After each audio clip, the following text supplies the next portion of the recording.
BRS నాయకులకు భూభాగోతం తప్పితే మరొకటి కనబడట్లేదు. ప్రతిపక్షంగా వాళ్ళు ప్రజా సమస్యల కంటే కూడా గతంలో వాళ్ళు ఏవైతే భూముల మీద కన్నేసి అధికారం పోవడం వల్ల దక్కించుకోలేకపోయినరో వాటి మీద వాళ్ళకు వల్లమాలిన ప్రేమ మనకు కనబడుతున్నది. ఈరోజు హరీష్ రావు మాట్లాడిన నాదర్గుల్ భూముల విషయంలో తనకు తానే కాంట్రడిక్టరీ అవుతున్నాడు. ఒకవైపు ఏమో ఒక హైకోర్టు ఒక ప్రైవేట్ మిత్రుందని చెప్పి తీర్పిచ్చింది, ఇప్పటికి అది సుప్రీంకోర్టులో పెండింగ్ ఉంది అని అంటున్నాడు. మరొక వైపు ఏమో రైతులను రానివ్వట్లేదు అని చెప్పి తనే చెప్తున్నాడు. ఆ భూమి రైతులదా ప్రైవేట్ మిత్రుందా అనే విషయంలో స్పష్టత లేదు.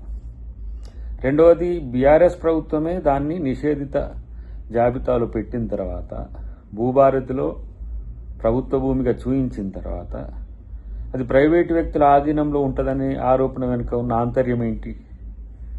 సో మీరెవరు కొమ్ము కాయడానికి ఈరోజు పొంగిలేటి గారి పేరుని తెర మీదకి తెస్తున్నారు? పొంగిలేటి దగ్గర ఉన్న మీ ఫైల్స్ అవి క్లియర్ కాకపోవడం వల్ల చేస్తున్న బ్లాక్ మెయిల్ అనేది అసెంబ్లీ సాక్షిగానే బట్టబయలైన పరిస్థితి. ఇంకా దాన్ని కొనసాగించడానికి కారణాలు ఏంటి అని అంటే ఇంకా ఆ భూముల మీద ప్రేమలు ఆశలు ఉండడం. గతంలో 2 సార్లు ప్రభుత్వంలోకి వచ్చిన తర్వాత ప్రభుత్వ భూములు, అసైన్ భూములు, లావణి పట్టాలు, కోర్ట్ ఆఫ్ వార్డ్స్ ల్యాండ్స్, తర్వాత ఎవాక్యూ ప్రాపర్టీస్ అంటే కాందిశీకుల భూములు, తర్వాత ఎవరైతే భూములకు హక్కుదారులు కలిగి లేరో ఆ భూములన్నింటినీ కూడా మీ ప్రభుత్వంలో మార్క్ చేసుకున్న పరిస్థితి. వాటిని అన్నింటినీ కూడా ధరణిలో బ్లాక్ లిస్ట్లో పెట్టిండ్రు. వాటిని ఒక్కొక్కటిగా మీరు మీ బినామీలకు అప్పచెప్పే క్రమంలో మీ ప్రభుత్వం పోవడం వల్ల ఆ మిగిలిన భూముల మీద కన్నేసి ఎవరో వాటిని తీసుకుంటుండనే భ్రమతోని అవి ప్రభుత్వంలో ఉన్న పెద్దలకు అంటగట్టడం ద్వారా దాన్ని మళ్ళీ ఏ విధంగా మీ అనుయాయులకు బినామీలకు పొందించే ప్రయత్నం చేస్తున్నారో ప్రభుత్వానికి, ముఖ్యమంత్రి గారికి తెలియని అంశం కాదు. మీకు తెలిసిన భాష భూమే. ఈ 9.5 సంవత్సరాల్లో మీరు పాలించిన 9.5 సంవత్సరాల్లో మీరు హైదరాబాద్ చుట్టుపక్కల ఉన్న భూములన్నింటినీ ఏ విధంగా కబ్జా చేసిండ్రో, ఏ విధంగా ఆధీనంలోకి తీసుకున్నారో వాటన్నిటి మీద రేపు సిబిసిఐడి ఎంక్వైరీలో తేలుతుంది.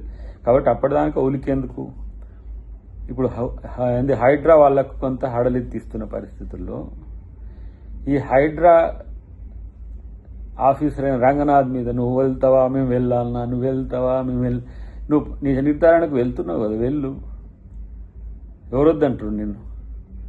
ప్రభుత్వం ప్రొటెక్టర్గా ఉన్నట్టు ప్రతిపక్షం కూడా ప్రొటెక్టర్గా ఉండొచ్చు. కానీ పోయి ముందే వాళ్ళకి ఏదో చెప్పి మునగాక మూసీకి సంబంధించిన అంశంలో లేకపోతే ఇతరత్ర భూములకు సంబంధించిన మీరు పోయి కొంతమందిని దాంట్లో ఉన్న వాళ్ళను ఏదో రెచ్చగొట్టి అబద్ధాల పేరు మీద చెప్పిచ్చేసి ప్రభుత్వం మీద కొన్ని వీడియోలు చేయించి పెట్టించే ప్రయత్నం ఇదంతా కూడా తెలిసిన భాగోతమేనే. కాబట్టి ఇప్పుడు ఈ సంవత్సరం నుంచి చూస్తున్నాం కదా, మీరిద్దరు బావబామార్దులు ఇద్దరు బయటికి వెళ్ళినా కూడా కవిత గారు కూడా మొత్తం ప్రభుత్వం మీరు కోల్పోవడం వల్ల మీకెంత నష్టం జరిగిందో మీ అసహనానికి మీరు చేస్తున్న రాద్ధాంతాలే కారణం. కాబట్టి ప్రభుత్వం ఎవరిది భూమి అయితే వాళ్ళకి అప్పచెప్పే ప్రయత్నం చేస్తుంది. ఉచితంగా ఎవరి భూమిని ప్రభుత్వం తీసుకోదు. ఎవరైనా తీసుకునే ప్రయత్నం చేసినా కూడా దాన్ని కాపాడే ప్రయత్నం ముఖ్యమంత్రి గారు చేస్తారనే విషయం గుర్తుంచుకుంటే మంచిది. మీరు ఈ నక్క వినయాలు లేనిపోని రాద్ధాంతాలు సృష్టించి ప్రజల్ని లేదంటే ప్రభుత్వాన్ని కన్ఫ్యూజ్ చేయాల్సిన అవసరం లేదని చెప్పి హరీష్ రావు గారికి హితం.